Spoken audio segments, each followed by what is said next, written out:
Le Conseil de ce jour a adopté 2 projets de loi, dont l'importe loi organique portant composition, attribution, organisation et fonctionnement du Conseil supérieur de la magistrature,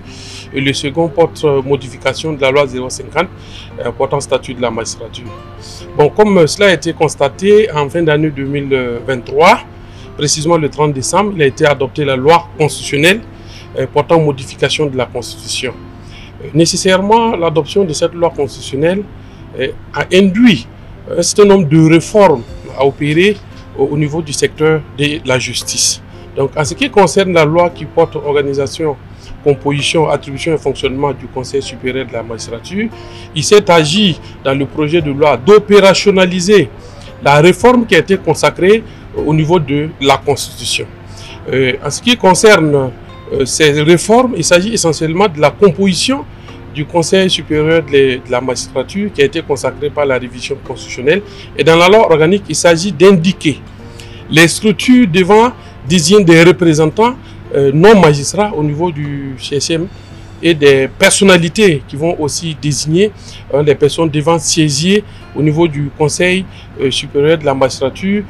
pour compléter la parité de non-magistrats tel que cela a été consacré par la Constitution. Vous avez également l'opérationnalisation des chambres disciplinaires tel que cela a été consacré au niveau de la modification de la Constitution qui vont de la commission d'admission des requêtes à la chambre disciplinaire de cassation en passant par la chambre disciplinaire de première instance et de seconde instance. Au niveau de la loi portant statut de la magistrature, il s'agit juste de modification de quelques articles. Comme vous le savez, la modification de la Constitution également ayant touché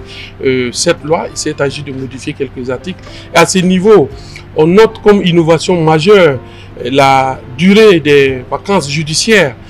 qui est désormais de 2 mois au lieu de 3 mois. Comme vous le savez, au niveau du secteur de la justice, il est demandé beaucoup plus de célérité dans le traitement des dossiers, et nous avions pensé que, effectivement, en réduisant la durée des vacances judiciaires de 3 à 2 mois, ce qui va nécessairement impacter le congé annuel du magistrat qui deviendra désormais de 30 jours calendaires.